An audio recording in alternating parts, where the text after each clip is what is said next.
뉴스의 진수를 보여주는 인터뷰 뉴진수. 청취율 조사 기간입니다. 02로 시작되는 전화가 오면은 뉴스레터 K라고 대답해 주시면 감사하겠습니다. 청취율 조사 기념 이벤트도 준비했습니다.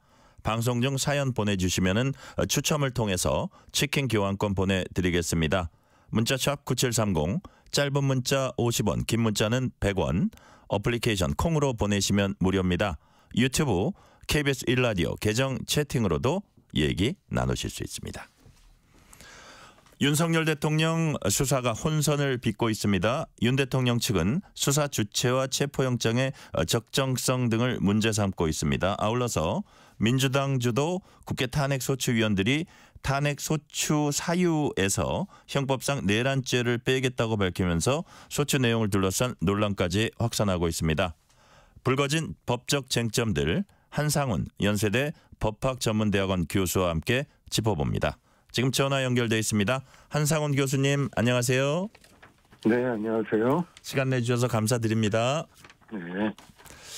자, 공수처의 최근의 결정과 행보에 비난이 나오고 있습니다. 1차 체포영장 집행 시도 무산된 뒤에 주말 이틀 보내는 거 싶더니 갑자기 영장 집행을 협의도 없이 경찰에 일임하려고 했다가 논란이 불거지니까 법적인 논란이죠. 그마저 걷어들였습니다. 일단 영장 집행을 통째로 다른 기관에 넘기는 거 법적으로 문제가 있다고 보세요? 네, 사실 저도 이제 그런 언론을 듣고서 좀 의외다라는 생각은 했었거든요. 네. 그 예전에도 보면은 그 영장을 발부받으면 발부받은 기관이 직접 집행을 하는 것이 일반적이고요. 물론 뭐 이렇게 경찰의 지원이 필요하면 받을 수는 있겠지만은 지금처럼 뭐 이렇게 일임을 한다든가 그런 적은 없었던 것 같아서 네. 좀 약간 아마도 그 제1차 그 체포영장 집행이 잘 안 돼서 고심 끝에 그런 결정을 한 것 같긴 합니다만은 그렇게 적절하지는 않았다고 봅니다. 네. 윤 대통령 측에선 공수처가 수사 주체가 될 수 없다는 문제 제기하고 있습니다. 공수처가 내란 혐의는 직접 수사권이었기 때문에 따라서 소환이나 체포영장 집행에도 불응하겠다는 이런 논리인데 이런 주장은 어떻게 보십니까? 네, 뭐 그런 주장을 이제 처음부터 계속 해왔던 것 같은데요. 네. 제가 볼 때는 일단 공수처의 수사권이 없다는 것은 이미 뭐 법원에 그 영장 발부라든가 그런 여러 가지 적법 절차를 통해서 부정이 돼서 수사권은 있다고 봅니다. 네. 근데 그렇다고 그래서 공수처가 계속 수사를 하는 게 바람직하냐 하는 것은 그거하고는 좀 다른 문제인 것 같거든요. 네. 그래서 제가 볼 때는 공수처가 이 그 윤석열 대통령에 대한 수사를 너무 이렇게 고집하는 것보다는 경찰에 수사권을 넘기는 것을 포함해서 좀 차분하게 검토를 하는 게 어떨까 싶습니다. 자, 지금 경찰에 수사권 넘기는 부분, 수사를 넘기는 부분 그런 것들 이제 차분하게 검토하라 그러셨는데 그게 더 효율적으로 수사가 뭐 이게 인력으로 보나 여러 가지 상황으로 볼 때 더 효율적으로 수사가 진행될 수 있다고 보시는 건가요? 네, 맞습니다. 왜냐하면은 일단 첫 번째로 그 공수처나 검찰도 그 내란죄에 대한 수사를 할 수는 있지만, 네. 그 이제 직권남용죄라는 그런 수사를 거쳐서 그것과 관련이 있기 때문에 이제 내란죄를 할 수 있는 거거든요. 네. 그렇기 때문에 그 정당성은 아무래도 약할 수밖에 없고요. 그래서 오히려 경찰이 사실은 이 수사권으로 보면 가장 그 정당성이 강하다 이렇게 생각이 됩니다. 그래서 저는 이제 예전부터 경찰을 중심으로 합동 수사를 하는 것이 가장 좋겠다 이렇게 얘기를 해왔는데요. 네네. 그래서 지금 공수처 입장에서는 경찰로 지금이라도 이제 이첩하는 것이 적절하다고 보는데 그렇게 되면은 무엇보다도 그 윤석열 대통령 측에서도 네. 경찰의 수사를 하는 게 좋겠다 이렇게 지금 보고 있지 않습니까? 예, 그런 말들도 나왔었어요. 네, 예, 그러니까는 일단 그 반발의 그 명분을 하나 없애줄 수도 있고 그렇기 때문에 그 효율성이라든가 정당성 이런 면에서 경찰이 수사를 하는 게 좋다 이렇게 보고요. 다만 이제 그렇다고 해서 그러면은 공수처가 그 검찰로부터 그 이첩을 요구해서 네. 이 윤석열 수사권을 받아왔는데 그거가 또 잘못됐는가?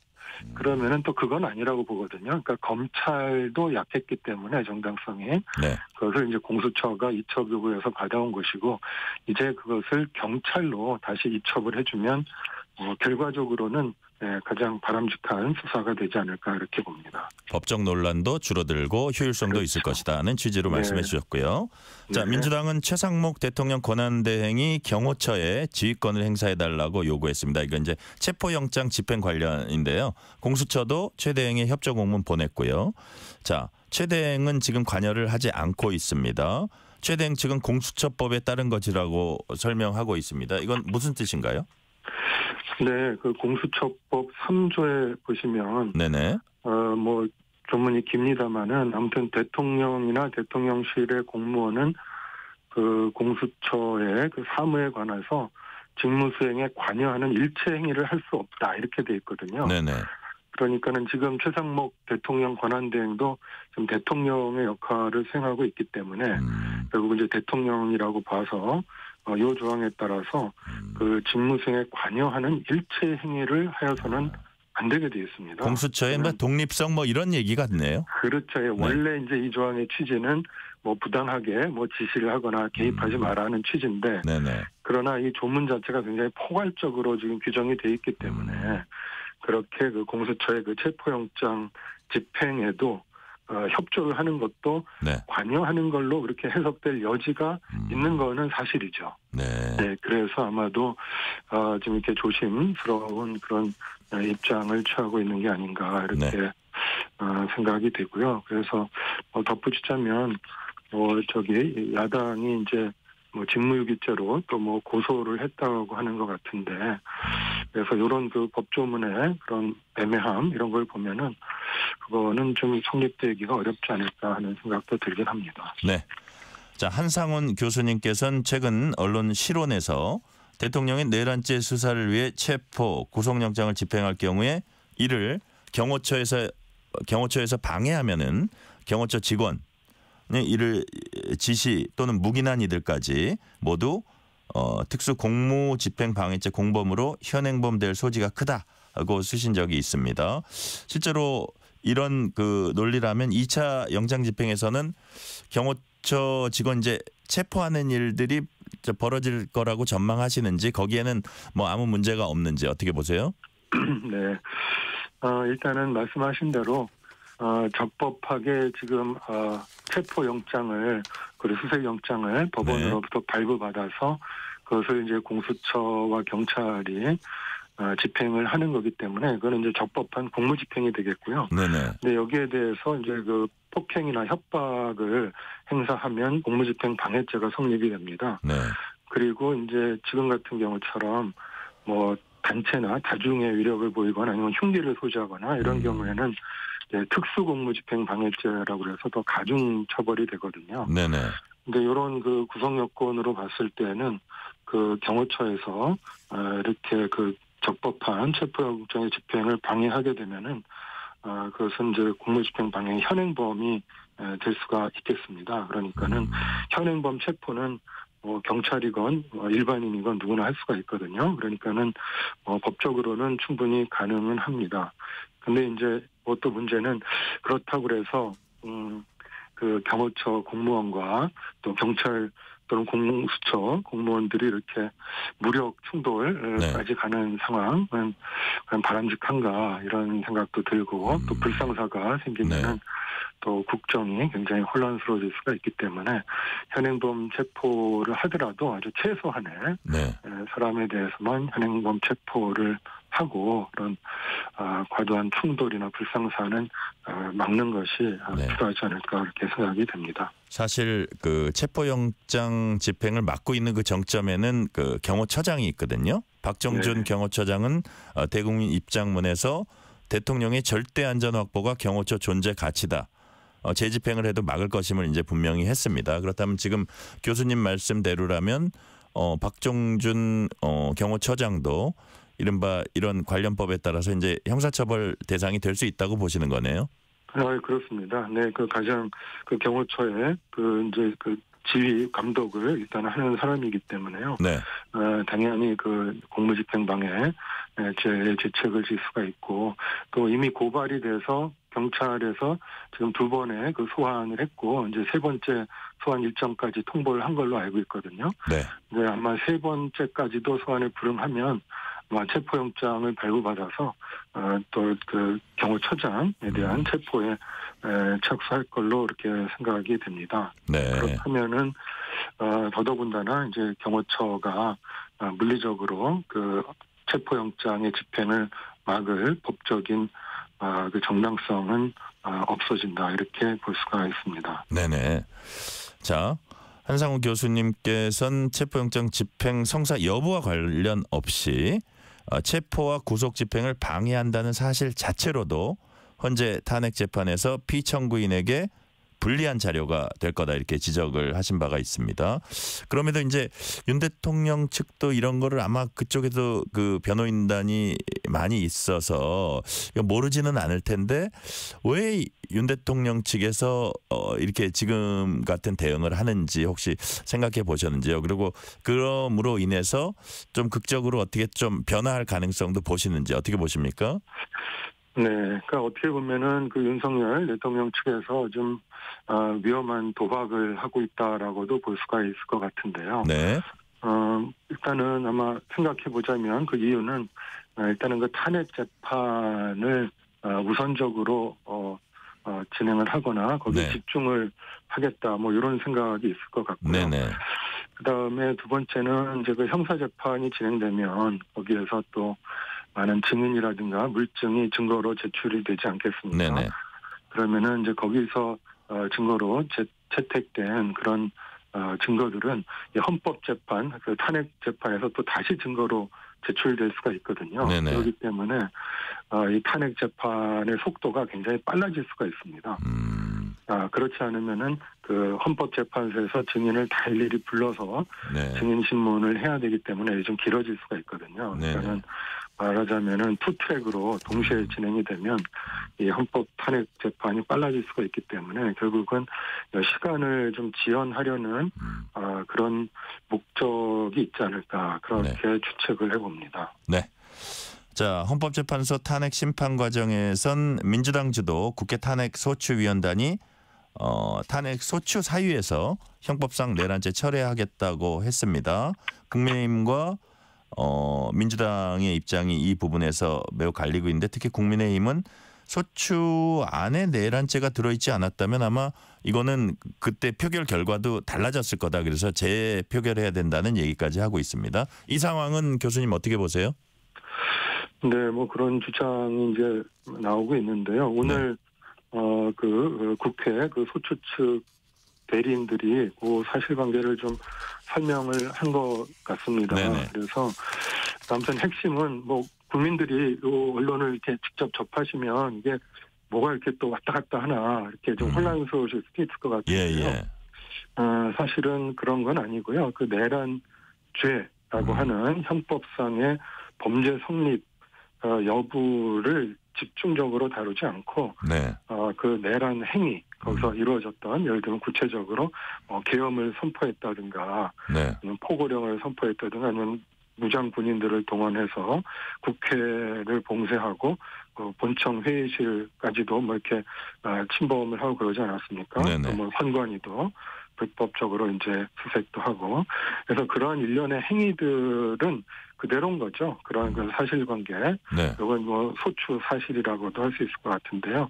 이런 그 일련의 그 행위들은 그대로 있는 겁니다. 이것이 빠지는 게 아니고 이것을 그 헌법 위반의 관점에서 재구성할 건지 그 이유를 네.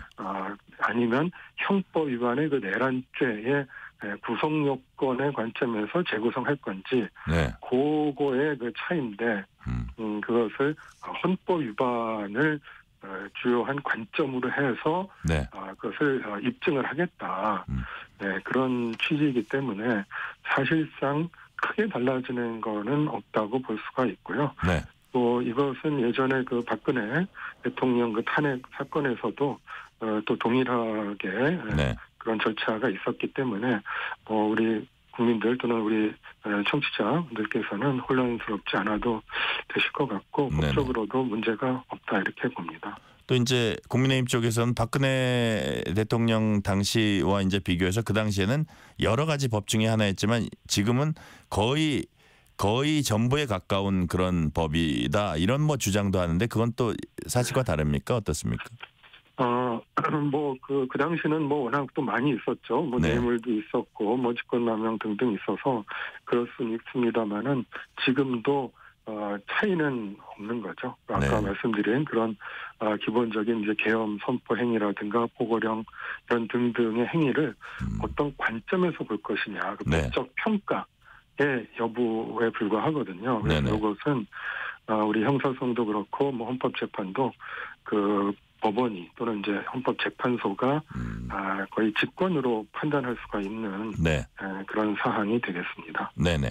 이 부분은 어떻게 보세요? 이제 이건 약간 정치적인 사안이어서 이긴 한데요. 국민의힘에서는 지금 민주당이 이렇게 좀 서두르려고 하는 게 이재명 대표 사법 리스크를 해소하고 조기 대선 치르기 위해서 서두른다. 근데 이거는 정치적인 영역이니까 이제 교수님한테 질문 드릴 부분은 아니고 다만 자 이게 지금 국정이 혼란한데 국정 안정을 위해서 신속한 심리가 필요하다. 이거를 아마 반대하는 사람은 없을 겁니다. 근데 이제 그러다 보면 좀 어떤 그 탄핵 심판 대상자의 어떤 뭐라 그래요 피청구인이죠. 이 사람의 어떤 반론권이나 방어권이 너무 신속 재판 속에 좀 희생될 수도 있다 이런 반론도 있을 수 있어요. 이 부분은 어떻게 보십니까? 네, 맞습니다. 그것도 충분히 일리가 있는 그런 이제 주장이라고 생각하고요.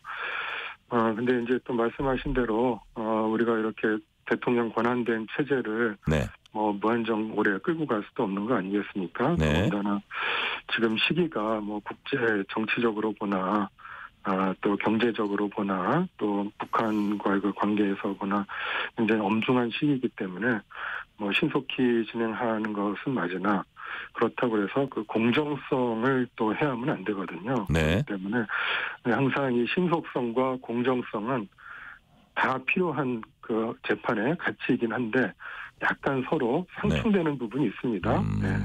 트레이드오프가 좀 될 수가 있기 때문에 네. 그런 것을 종합적으로 고려를 하면서 자기 헌법 그 탄핵 재판도 진행을 해야 될 것 같고요. 네. 그래서 예전에 보면은 대개는 한 2달에서 3달 그 정도 걸려서 그 노무현 대통령 때와 이제 박근혜 대통령 때 그 정도 걸렸었는데 이번에는 사실 사실관계가 너무나 간단하고 아까 말씀하신 것처럼 또 온 국민이 전부 다 지켜봤기 때문에 아마 2달에서 3달까지는 안 걸릴 수도 있다. 한 2달에서 3달 네. 그 사이 정도면 될 것 같긴 하고요. 네네. 근데 아무튼 그 범위 내에서 최대한 집중적으로 심리를 하고 또 야당 이재명 대표의 또 그런 다른 사건들하고 지금 어떻게 보면은 시간 싸움이라고도 할 수가 있는데 네. 그런 정치적인 고려는 하지 않고 그 사안을 신중하게 판단을 해서 결정을 해야 되지 않을까 싶습니다. 네. 또 관련해서 또 약간 민감한 게 불거진 것 중에 하나가 국회 측 탄핵소추위원이 헌재 권유로 탄핵 사유 변경했다 이런 발언을 했습니다. 그러니까 여권은 당연히 강하게 반발했고 헌법재판소는 탄핵 사유 변경 권유하지 않았다 이렇게 해명했고요. 그 소추위원 본인도 내 생각해 보니까 그 말 잘못한 것 같다 이렇게 했는데 여당 입장에서는 민주당과 헌재가 사정 교감한 거 아니냐 이런 좀 의심을 아직 거두지는 않고 있어요. 그러면서 또 국민의힘은 이런 얘기를 했습니다. 국회 측이 형법상 4단체 탄핵소추 사유에 철회한 것을 헌재가 그대로 수용하면 탄핵 심판 공정성에 대한 신뢰가 훼손될 것이다. 그래서 무슨 얘기냐면 좀 이렇게 불신들이 지금 많은 상황인데 헌재가 결국 결정은 내리는 거라고 봐야죠. 네, 그렇습니다. 아무래도 이게 또 정치적으로나 법적으로 워낙 중대한 사안이기 때문에 네. 양측이 굉장히 예민하고 또 여러 가지 주장도 강력하기도 하고 그런데요. 저도 그래서 오늘 법사위 아까 회의도 보고 그러니까 그러셨군요. 예. 네, 회의에서도 보니까는 그 헌법재판소에서 그 변론 준비기일에 네. 지금 쟁점 정리하는 게 그 변론 준비기일에서 하는 일인데 그렇죠. 네, 그 재판관이 그 공개된 그 재판에서 저도 이제 그 인터넷으로 봤는데요. 네. 이것을 쟁점을 이렇게 그 헌법 위반 쪽으로 이렇게 막 바꾸시는 거냐 하니까 그 소추 측 위원이 그럼 그 권유에 따라서 뭐 이렇게 바꾸도록 하겠습니다. 뭐 이런 식으로 권유라는 표현을 딱 그때 사용을 했더라고요. 네. 그래서 아마 설명할 때 이제 그걸 든 것 같은데 그게 또 오해를 불러일으키고 약간 좀 그게 이제 어떤 그 재판정 밖에서의 어떤 사적인 권유가 아니었느냐 뭐 네. 이런 의심을 살 소지도 있고 그렇죠. 예민한 시기여서. 네. 예. 그래서 좀 더 소추 측도 이렇게 언행을 조심해야 되지 않을까 싶습니다. 자, 이런 가운데 여당 의원들 40여 명이 윤 대통령 체포영장 집행을 막겠다며 한남동 대통령 관저 앞에 나섰습니다. 자, 공수처의 내란 수사의 불법성과 체포영장 부당성 등을 주장을 했습니다. 자, 교수님, 법률 전문가로서 여당 의원들의 이런 행보는 어떻게 평가하십니까? 네, 뭐 일단 결론부터 말씀드리면 좀 우려되는 행보가 아닌가 싶거든요. 네. 지금 이런 사태가 이제 벌어진 게 계엄 선포지 않습니까? 네. 그러니까는 뭐 저도 지금 뭐 그런 계엄이라든가 그런 것을 예전에 경험해서 사실은 그 계엄 선포됐다는 뉴스를 보고 얼마나 가슴이 뛰고 긴장됐는지 모르겠거든요. 네네. 그러니까는 지금 우리 국민들이 이렇게 여기에 또 민감한 게 마치 지금 70년대, 80년대 그런 군사 독재 시절로 지금 돌아갈 것 같은 그런 불안감이 지금 큰 거거든요. 네네.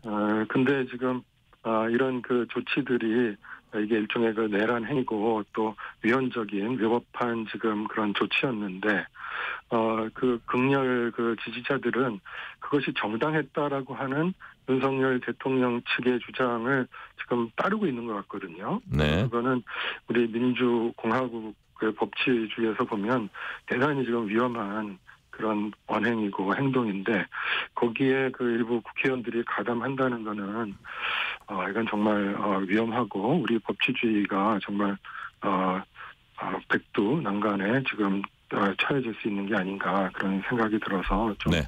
자제하는 것이 좋지 않을까 싶습니다. 네. 정치권에서도 자제하는 것이 좋겠다는 말씀 하셨고요. 오늘 말씀은 여기까지 듣겠습니다. 지금까지 한상훈 연세대 법학전문대학원 교수였습니다. 교수님 말씀 감사합니다. 네, 감사합니다.